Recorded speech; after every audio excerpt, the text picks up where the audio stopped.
ಅನಿಸಿದರೆ ಅಥವಾ ರೆಸೊನೇಟ್ ಆದರೆ ಮಾತ್ರ ತೊಗೊಳ್ಳಿ, ಇಲ್ಲ ಅಂದರೆ ಬಿಟ್ಬಿಡಿ. ಇದು ಒಂದು ಜನರಲ್ ರೀಡಿಂಗ್ ಮಾತ್ರ ಆಗಿರುತ್ತೆ. ಕಾರ್ಡ್ಸ್ನ ಶಫಲ್ ಮಾಡಿದಾಗ ಫೆಬ್ರವರಿ ಮಂತಲ್ಲಿ ನನಗೆ ಫಸ್ಟ್ ಕಾರ್ಡ್ ಟೆಂಪ್ರೆನ್ಸ್ ಕಾರ್ಡ್ ಬಂದಿದೆ.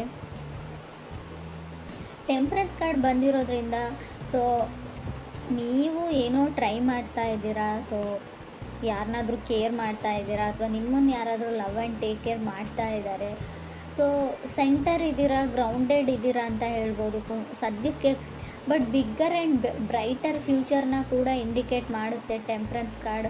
Very caring energy. ನಿಮ್ಮ ಸುತ್ತಮುತ್ತಲ ಇರೋರೆಲ್ಲರೂ ನಿಮ್ಗೆ ತುಂಬ ಕೇರ್ ಮಾಡ್ತಾ ಇದ್ದಾರೆ, ಅಥವಾ ನಿಮ್ಮ ಮನೇನ ಡೆಕೋರೇಟ್ ಮಾಡ್ತಾ ಇದ್ದೀರಾ, ಅಥವಾ ನೀವು ಕನೆಕ್ಟ್ ಆಗಿರೋ ವ್ಯಕ್ತಿ ನಿಮ್ಮನ್ನು ತುಂಬ ಕೇರ್ ಮಾಡ್ತಾ ಇದ್ದಾರೆ, ಅಥವಾ ನೀವು ಕೇರ್ ಮಾಡ್ತಾ ಇದ್ದೀರಾ.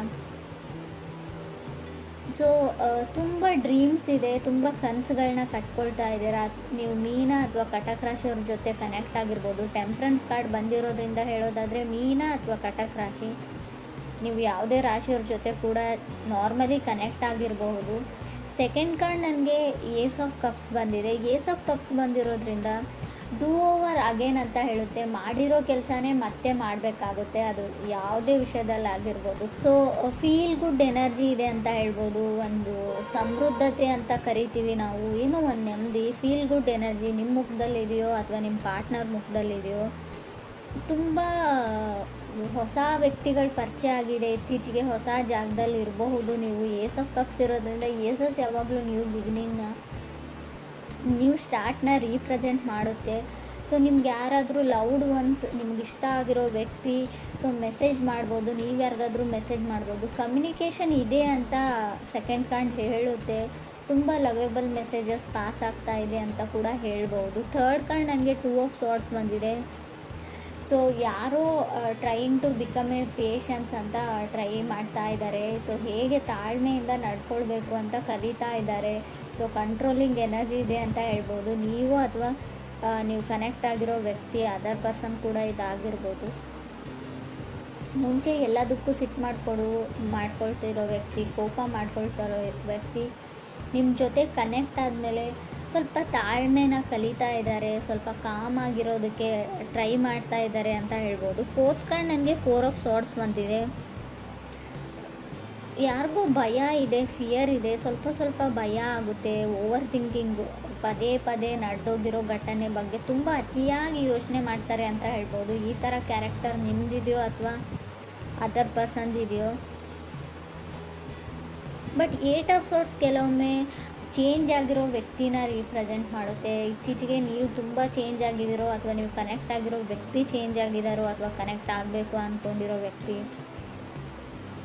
ಸೊ ಯಾರೋ ಡೇಟ್ಗೆ ಹೋಗ್ತಾ ಇದ್ದೀರಾ, ನೀವು ನಿಮ್ಮ ಗರ್ಲ್ಫ್ರೆಂಡ್ನ ಡೇಟ್ಗೆ ಕರೀತಾ ಇದ್ದಾರೆ, ಅವರು ನಿಮ್ಮ ಜೊತೆ ಮೀಟ್ ಆಗ್ತಾ ಇದ್ದಾರೆ. ಸೊ ತುಂಬ ಫ್ರೆಂಡ್ಲಿ ಕ್ಯಾಜುವಲ್ ಕಾನ್ವರ್ಸೇಷನ್ ಇದೆ ಅಂತ ಹೇಳ್ಬೋದು. ಕಮ್ಯುನಿಕೇಷನ್ ಆದರೂ ಕೂಡ ತುಂಬ ಕ್ಯಾಜುವಲ್ ಫ್ರೆಂಡ್ ಥರ ಅವ್ರು ನಿಮ್ಮನ್ನು ಟ್ರೀಟ್ ಮಾಡ್ತಾರೆ, ನೀವು ಅವ್ರನ್ನ ಒಂದು ಗುಡ್ ಫ್ರೆಂಡ್ ಥರ ಟ್ರೀಟ್ ಮಾಡ್ತೀರಾ ಅಂತ ಹೇಳ್ಬೋದು. ಫಿಫ್ತ್ ಕಾರ್ಡ್ ನನಗೆ ಸಿಕ್ಸ್ ಆಫ್ ಕಪ್ಸ್ ಬಂದಿದೆ. ಸಿಕ್ಸ್ ಆಫ್ ಕಪ್ಸ್ ಕೆಲವೊಮ್ಮೆ ಸಿಕ್ಸ್ತ್ ಪ್ಲೇಸಲ್ಲಿ ಬಂದರೆ, ಅದು ಕೂಡ ಏಟ್ ಆಫ್ ಸೋರ್ಡ್ಸ್ ಆದಮೇಲೆ ಬಂದರೆ ಫ್ಲರ್ಟಿಂಗ್ ಎನರ್ಜಿ ಅಂತ ಹೇಳ್ತೀವಿ. ನೀವು ಯಾರ ಜೊತೆನಾದರೂ ಫ್ಲರ್ಟ್ ಮಾಡ್ತಾ ಇದ್ದೀರೋ ಅಥವಾ ನಿಮ್ಮ ಜೊತೆ ಯಾರಾದರೂ ಫ್ಲರ್ಟ್ ಮಾಡ್ತಾ ಇರ್ಬೋದು. ಕೇರ್ಫುಲ್ಲಾಗಿರಿ. ಸೊ ಅವ್ರಿಗನ್ಸುತ್ತೆ ನಾನು ಫ್ರೆಂಡ್ ಮಾಡ್ಕೊಳ್ತಾ ಇದ್ದೀನಿ, ಕ್ಯಾಶುವಲ್ ಫ್ರೆಂಡ್ಸ್ನ ಮಾಡ್ಕೊಳ್ತಾ ಇದ್ದೀನಿ ಅಂತ ಅವ್ರು ಥಿಂಕ್ ಮಾಡ್ತಾ ಇರ್ಬೋದು. ಬಟ್ ಬೇರೆಯವರು ಅಥವಾ ನೀವಾಗಲಿ ಯಾರಾದರೂ ಇಬ್ಬರಲ್ಲೊಬ್ಬರು ಸೀರಿಯಸ್ ಆಗಿದ್ದೀರಾ ಅಂತ ಕೂಡ ಹೇಳುತ್ತೆ ಎನರ್ಜೀಸು. ಸ್ವಲ್ಪ ಕೇರ್ಫುಲ್ಲಾಗಿರೋದು ಒಳ್ಳೆಯದು. ಸೆವೆಂತ್ ಕಾರ್ಡ್ ನನಗೆ ಫೋರ್ ಆಫ್ ಪೆಂಟಿಕಲ್ಸ್ ಬಂದಿದೆ. ಹೋಲ್ಡಿಂಗ್ ಬ್ಯಾಕ್, ಯಾರೋ ಯಾರಿಂದನೂ ದೂರ ಸರಿತಿದ್ದಾರೆ ಅಂತ ಅಂದ್ಕೊಳ್ಬೋದು. ಡಿಸಿಷನ್ನ ತೊಗೊಳ್ಳೋದ್ರಲ್ಲಿ ಲೇಟ್ ಮಾಡ್ತಾ ಇದ್ದೀರಾ, ನೀವು ಅದರ್ ಪರ್ಸನ್ನು ಆ ವ್ಯಕ್ತಿಯಿಂದ ದೂರ ಆಗ್ತಾ ಇದ್ದೀರಾ, ಸ್ವಲ್ಪ ಕಾಂಟ್ಯಾಕ್ಟ್ನ ಮಿಸ್ ಮಾಡ್ಕೊಳ್ತಾ ಇದ್ದೀರಾ ಅಂತ ಹೇಳ್ಬೋದು. ಏಟ್ ಕಾರ್ಡ್ ನನಗೆ ಟವರ್ ಕಾರ್ಡ್ ಬಂದಿದೆ. ಟವರ್ ಕಾರ್ಡ್ ಬಂದಿದೆ ಅಂತ ಭಯ ಪಡೋ ಅಗತ್ಯ ಇಲ್ಲ. Sometimes tower cards temperance card ಜೊತೆಗೆ ಬಂದರೆ ಖಂಡಿತವಾಗ್ಲೂ ಡಿಲೇ ಅಂತ ಹೇಳ್ತೀನಿ. ಯಾವುದೇ ವಿಷಯದಲ್ಲಾಗಿರ್ಬೋದು, ರಿಲೇಷನ್ಶಿಪ್ ವಿಷಯದಲ್ಲಾಗಿರ್ಬೋದು, ನೀವು ಮನೆ ಕಟ್ತಾ ಇದ್ದರೆ, ಏನಾದರೂ ಖರೀದಿ ಮಾಡ್ತಾ ಇದ್ದರೆ, ಯಾವುದಾದ್ರೂ ಇವೆಂಟ್ ಇದ್ದರೆ, ಎಲ್ಲಿಗಾದ್ರೂ ಹೋಗಬೇಕು ಅಂದ್ಕೊಂಡಿದ್ರೆ, ಎಲ್ಲದರಲ್ಲೂ ಡಿಲೇನ ಸಡನ್ ಅನ್ಎಕ್ಸ್ಪೆಕ್ಟೆಡ್ ಡಿಲೇ ಅಂತ ಹೇಳ್ಬೋದು. ಸೊ ನೀವು ರೆಡಿಯಾಗಿಲ್ಲ, ಯಾವುದಕ್ಕೂ ಇನ್ನೂ ಟೈಮ್ ಬೇಕು ಅಂತ ಹೇಳ್ತಾ ಇದೆ ಅಂತಲೂ ಹೇಳ್ಬೋದು. ಮೇ ಬಿ ಡೆಸ್ಟಿನಿ ರೆಡಿ ಇಲ್ಲ ಅಂತ ಹೇಳ್ಬೋದು. ನೀವೇನೋ ಮಾಡಬೇಕು ಅಂತ ಇದ್ದೀರಾ, ತುಂಬ ಎಕ್ಸ್ಟರ್ನಲ್ ಫೋರ್ಸಸ್ಸು ನಿಮ್ಮನ್ನು ತಡೀತಾ ಇದೆ. ಆ ಕೆಲಸ ಪೂರ್ತಿ ಆಗಕ್ಕೆ ಬಿಡ್ತಾ ಇಲ್ಲ ಅಂತ ಕೂಡ ಹೇಳ್ಬೋದು. ಸೊ 9th ಕಾರ್ಡ್ ನನಗೆ ಹ್ಯಾಂಗ್ಮ್ಯಾನ್ ಬಂದಿದೆ. ಹ್ಯಾಂಗ್ಮ್ಯಾನ್ ಕೂಡ ಅದನ್ನೇ ಹೇಳುತ್ತೆ, ಎಲ್ಲ ಕೆಲಸಗಳು ನಿಧಾನವಾಗಿ ಆಗುತ್ತೆ, slow and steady wins the race ಅಂತ ಹೇಳ್ತೀವಿ. ಎಷ್ಟೇ ನಿಧಾನವಾಗಾದರೂ ಕೂಡ ಕೆಲಸ ಕಂಪ್ಲೀಟ್ ಆಗುತ್ತೆ ಅಂತ ಹೇಳ್ಬೋದು. 10th ಕಾರ್ಡ್ ನನಗೆ 5 ಆಫ್ ಸಾರ್ಡ್ಸ್ ಬಂದಿದೆ. ಹುಷಾರಾಗಿರಿ, ಮೇ ಬಿ ಬ್ರೇಕಪ್ಸ್ನ ಹೇಳ್ತೀನಿ, 5 ಆಫ್ ಸಾರ್ಡ್ಸ್, ಡಿವೋರ್ಸ್ನ ಹೇಳ್ತೀನಿ. ನಿಮಗೆ ಗೊತ್ತಿಲ್ಲದೆ ಇರ್ಬೋದು, ಆಲ್ರೆಡಿ ಡಿವೋರ್ಸ್ ಆಗಿರೋ ವ್ಯಕ್ತಿ ಜೊತೆ ನೀವು ಕನೆಕ್ಟ್ ಆಗ್ತಾ ಇದ್ದೀರಾ ಇತ್ತೀಚೆಗೆ, ಅವ್ರು ಹೇಳದೇ ಇರ್ಬೋದು ಅಥವಾ ಆಲ್ರೆಡಿ ನಿಮಗೆ ಗೊತ್ತಿರ್ಬೋದು. 5 ಆಫ್ ಸಾರ್ಡ್ಸ್ ಕೆಲವೊಮ್ಮೆ ಮನೆಯಲ್ಲಿ ಡ್ರಾಮಾ ಫೈಟ್ಸ್ನ ರೀಪ್ರೆಸೆಂಟ್ ಮಾಡುತ್ತೆ, ಸಣ್ಣ ಪುಟ್ಟ ಜಗಳನೂ ದೊಡ್ಡದಾಗಿ. ಸೊ ಮೇ ಬಿ ಡಿವೋರ್ಸ್ವರೆಗೂ ಹೋಗಿರ್ಬೋದು. ಹರ್ಮೆಟ್ ಕಾರ್ಡ್ ಕೂಡ ಬಂದಿದೆ. ಸಮ್ಟೈಮ್ಸ್ ಹರ್ಮೆಟ್ ಕಾರ್ಡ್ ಡಿವೋರ್ಸ್ ಆದಮೇಲೆ ಮೇ ಬಿ ಸ್ಯಾಡಲ್ಲಿ, ಸ್ಟ್ರಗಲಲ್ಲಿ ಕೆಲವ್ರು ಇರ್ಬೋದು. ಫೈಟ್ ಫಾರ್ ಲವ್ ಅಂತ ಹೇಳುತ್ತೆ ಹರ್ಮೆಟ್ ಕಾರ್ಡ್. ಟಯರ್ಡ್ ಆಫ್ ಲವ್ ಅಂತ ಹೇಳ್ತೀವಿ. ಫುಲ್ ಆಫ್ ಡೌಟ್ಸ್ ಇದ್ದರೂ ಕೂಡ ಹರ್ಮೆಟ್ ಕಾರ್ಡ್ ಬಂದಿರುತ್ತೆ. ಡೌಟ್ಸ್ ನಿಮಗಿದೆಯೋ ಅಥವಾ ಅದರ್ ಪರ್ಸನ್ಗಿದೆಯೋ. 11th ಹರ್ಮೆಟ್ ಕಾರ್ಡ್ ಇರೋದ್ರಿಂದ ಖಂಡಿತವಾಗ್ಲೂ ನೀವು ಡಿಪ್ರೆಷನ್ ಲೆವೆಲ್ಗೆ ಹೋಗಿರ್ಬೋದು. ಕೆಲವರು ತುಂಬ ಓವರ್ ಥಿಂಕಿಂಗ್, ತುಂಬ ಯೋಚನೆಯಲ್ಲಿ ಕೂಡ ಕೆಲವರು ಇದ್ದೀರಾ ಅಂತ ಕಾರ್ಡ್ ಹೇಳುತ್ತೆ. ಕೆಲವ್ರಿಗೆ ವೆಕೇಷನ್ನ ಅಗತ್ಯ ಇದೆ ಅಂತ ಹೇಳ್ಬೋದು. 2 ಆಫ್ ಸಾರ್ಡ್ಸ್ ಓವರ್ ವರ್ಕ್ನ ಕೂಡ ಸೆಕೆಂಡ್ ಕಾರ್ಡ್ ರೀಪ್ರೆಸೆಂಟ್ ಮಾಡೋದ್ರಿಂದ ಎಲ್ಲಿಗಾದರೂ ಟ್ರಿಪ್ ಹೋಗಿ ಸ್ವಲ್ಪ ಬ್ಯುಸಿಯಾಗಿ ಬೇರೆ ಜಾಗದಲ್ಲಿ ಟೈಮ್ನ ಸ್ಪೆಂಡ್ ಮಾಡಿ ಅಂತ ಹೇಳ್ಬೋದು. ಇನ್ಕಮ್ ಚೆನ್ನಾಗಿದೆ ಅಂತ ಹೇಳ್ತೀನಿ. ಫೈನಾನ್ಷಿಯಲಿ ನನಗೆ ಇನ್ಕಮ್ ತುಂಬ ಚೆನ್ನಾಗಿದೆ ಅಂತ ಕಾಣಿಸ್ತಾ ಇದೆ. ಸೊ ನಿಮ್ಮದೇ ಕೆಲಸ ಮಾಡೋ ಜಾಗದಲ್ಲಿ ನೀವು ತುಂಬ ಬ್ಯುಸಿಯಾಗಿದ್ದೀರಾ, ಓವರ್ ವರ್ಕ್ ಮಾಡ್ತಾಯಿದ್ದೀರಾ, ತುಂಬ ರೆಸ್ಪಾನ್ಸಿಬಿಲಿಟೀಸ್ ಇದೆ, ಬ್ಲಡ್ ಪ್ರೆಷರ್ ಜಾಸ್ತಿ ಆಗ್ತಾ ಇದೆ, ಟೆನ್ಷನ್ ಇದೆ, ಡಿಪ್ರೆಷನ್ ಇದೆ. ಸೊ ಮೇ ಬಿ ಇದು ನೀವು ಕೆಲಸ ಮಾಡೋ ವಿಷಯಕ್ಕೆ ಸಂಬಂಧಪಟ್ಟಿರುತ್ತೆ ಅಂತ ಹೇಳ್ಬೋದು. ವೆಕೇಷನ್ನ ಅಗತ್ಯ ಇದೆ ನಿಮಗೆ, ಸ್ವಲ್ಪ ಟೈಮ್ ತೊಗೊಳ್ಳಿ, ಹೊರಗಡೆ ಎಲ್ಲಾದರೂ ಹೋಗಿ.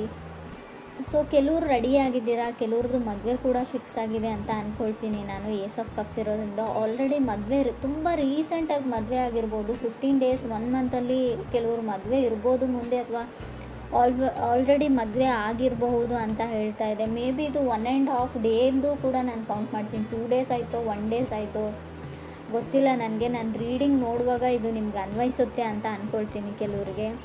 ಕೆಲವ್ರು ತುಂಬ ಖುಷಿಯಾಗಿದ್ದೀರಾ, ಕೆಲವರು ತುಂಬ ನರ್ವಸ್, ಫಿಯರ್ ಅಂತ ಆಗಲೇ ಹೇಳಿದೆ ನಾನು. ತುಂಬ ಭಯದಲ್ಲಿದ್ದೀರಾ. ಕೆಲವರು ಭಯ ನಿಮಗಿದೆಯೋ ಅಥವಾ ನಿಮ್ಮ ಪಾರ್ಟ್ನರ್ಗಿದೆಯೋ, ತುಂಬ ನರ್ವಸ್ನೆಸ್ ಇದೆ, ಭಯ ಇದೆ ಅಂತ ಕೂಡ ಕಾರ್ಡ್ಸ್ ಹೇಳ್ತಾ ಇದೆ. ಬಟ್ ಟವರ್ ಕಾರ್ಡ್ ಇರೋದ್ರಿಂದ ಹೆಲ್ತಿನ ವಿಚಾರದಲ್ಲೂ ಕೂಡ ನೀವು ತುಂಬ ಗಮನ ಕೊಡಬೇಕು. ಅನ್ಎಕ್ಸ್ಪೆಕ್ಟೆಡ್ಲಿ ಹೆಲ್ತ್ ಹಾಳಾಗುವಂಥ ಚಾನ್ಸಸ್ ಇದೆ. ಸೊ ಹಾಸ್ಪಿಟ್ಲಿಗೆ ಹೋದ್ಮೇಲೆ ನೀವೇನೋ ಮಾಡೋಕ್ಕೆ ಹೋಗಿ ಏನೋ ಆಗ್ಬೋದು, ಅದು ಸರ್ಜರಿನೋ ಅದು ಇದು ಅಂತ ಹೇಳಿರ್ತಾರೆ. ಬಟ್ ಸಮಥಿಂಗ್ ವೆಂಟ್ ರಾಂಗ್ ಅಂತ ಹೇಳುತ್ತೆ. ಆಲ್ರೆಡಿ ಕೆಲವರಿಗೆ ಅದು ಅನುಭವಕ್ಕೆ ಬಂದಿರ್ಬೋದು ಕುಂಭರಾಶಿಯವರಿಗೆ ಅಂತ ಅನಿಸುತ್ತೆ. ಏನೋ ಸ್ಕಿನ್ ಇನ್ಫೆಕ್ಷನ್ನು, ಕೈಯಲ್ಲೇನೋ ಇನ್ಫೆಕ್ಷನ್ನು, ಸ್ಕಿನ್ ಎಲ್ಲ ಫರ್ಜಿಂಗ್ ಆಗ್ತಾ ಇದೆ, ಸಿಪ್ಪೆ ಥರ ಬರ್ತಾ ಇದೆ, ಬೆಳಗಳಿಗೆ ಏನೋ ಆಗಿದೆ. ಸೊ ಏನೋ ಸಣ್ಣ ಪುಟ್ಟ ಇನ್ಫೆಕ್ಷನ್ಸ್ ಆಗುವಂಥ ಚಾನ್ಸಸ್ ಕೂಡ ಇದೆ. ನನಗೆ ಗೊತ್ತು ಇದು ಲವ್ ಲೈಫ್ ರೀಡಿಂಗ್, ಆದರೂ ಕೂಡ ಕಾರ್ಡಲ್ಲಿರೋದನ್ನು ನಾನು ಹೇಳ್ತಾ ಇದ್ದೀನಿ. ಮೇ ಬಿ ಕೆಲವ್ರಿಗೆ ಉಪಯೋಗಕ್ಕೆ ಬರುತ್ತೆ ಇದು ಕೂಡ ಅಂತ ಅನಿಸುತ್ತೆ. ಇನ್ನು ಲವ್ ಲೈಫ್ ವಿಚಾರಕ್ಕೆ ಬಂದರೆ ಸ್ವಲ್ಪ ಜಗಳನ ಹೇಳ್ತೀನಿ, ಬ್ರೇಕಪ್ನ ಹೇಳ್ತೀನಿ. ಆಲ್ರೆಡಿ ಮದುವೆ ಆಗಿರೋರಿಗೆ ತುಂಬ ಜಗಳ ಮತ್ತು ಡಿವೋರ್ಸ್ವರೆಗೂ ಹೋಗುವಂಥ ಚಾನ್ಸಸ್ ಇದೆ. ತುಂಬ ಯೋಚನೆ ಮಾಡಬೇಡಿ. ಮಿಸ್ಅಂಡರ್ಸ್ಟ್ಯಾಂಡಿಂಗ್ ಕೂಡ ನನಗೆ ಕಾರ್ಡ್ಸಲ್ಲಿ ಕಾಣಿಸ್ತಾ ಇದೆ. ಟವರ್ ಕಾರ್ಡ್ ಇರೋದ್ರಿಂದ ಮಿಸ್ಅಂಡರ್ಸ್ಟ್ಯಾಂಡಿಂಗ್ ಆಗೋದ್ರ ಜೊತೆಗೆ ಅದನ್ನು ನೀವು 100% ನಂಬ್ತೀರಾ ಕೂಡ.